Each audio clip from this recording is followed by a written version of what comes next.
واش فعلا وصل الامر لبن نسنس اليوتيوبر المغربي المشهور انه يذبح كلب ويطيبه وياكله باش يجيب المشاهدات؟ القضيه اللي هزت المغرب كامل دابا وصلت للمحكمه والتفاصيل صادمه. السلام عليكم ورحمه الله تعالى وبركاته، معكم مصطفى. تابعوا معنا التفاصيل. اليوم غنهضروا على قضيه صادمه هزت الراي العام المغربي والمتعلقه باليوتيوبر المعروف بن نسنس اللي ولا اسمه متداول بقوه في السوشيال ميديا مؤخرا. القصه بدات من بعد انتشار فيديو اثار ضجه كبيره وغضب واسع، حيث ظهر فيه حسب ما تم تداوله قيامه بذبح كلب، سلخيه، طهيه واكله تزامنا مع مناسبه عيد الاضحى. المشهد اللي اعتبره عدد كبير من الناس صادم وغير مقبول وخلى نقاش كبير ما بين المغاربه.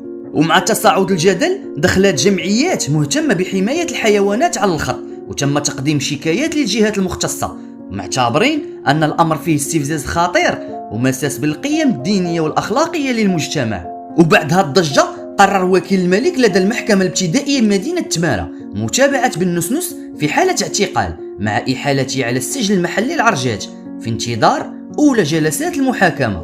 المتابعه كتهم عده تهم، من بينها الاساءه الى الدين الاسلامي، قتل وبتر اطراف حيوان، تهديد بارتكاب جنحه وجنايه، وتهم اخرى مرتبطه بنفس الملف. كما تم الاشاره الى ان توقيفه جاء بعد تحريات امنيه بمدينه مارتي مباشره بعد انتشار الفيديو لاثار موجه استياء كبيره على مواقع التواصل الاجتماعي.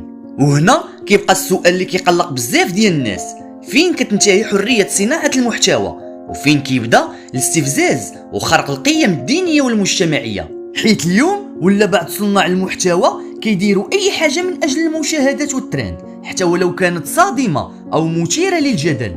لكن في النهايه خاصنا ناكدوا ان الملف مازال بين يدي القضاء، وهو الوحيد اللي عنده الكلمه الاخيره باش يحدد المسؤوليات ويقول الحكم ديالو. وفي الاخير هذه القضيه رجعت تفتح نقاش كبير: واش الشهره على السوشيال ميديا تقدر تبرر اي تصرف؟ واش كتظن ان العقاب القانوني كافي باش يوقف هذا النوع ديال المحتوى، ولا خاص حتى وعي من الجمهور المشاهد؟ خليو آراءكم في التعاليق. النقاش راه مفتوح للجميع، وما تنساوش تتابعونا في القناة باش توصلوا ديما بالجديد. تبارك الله عليكم.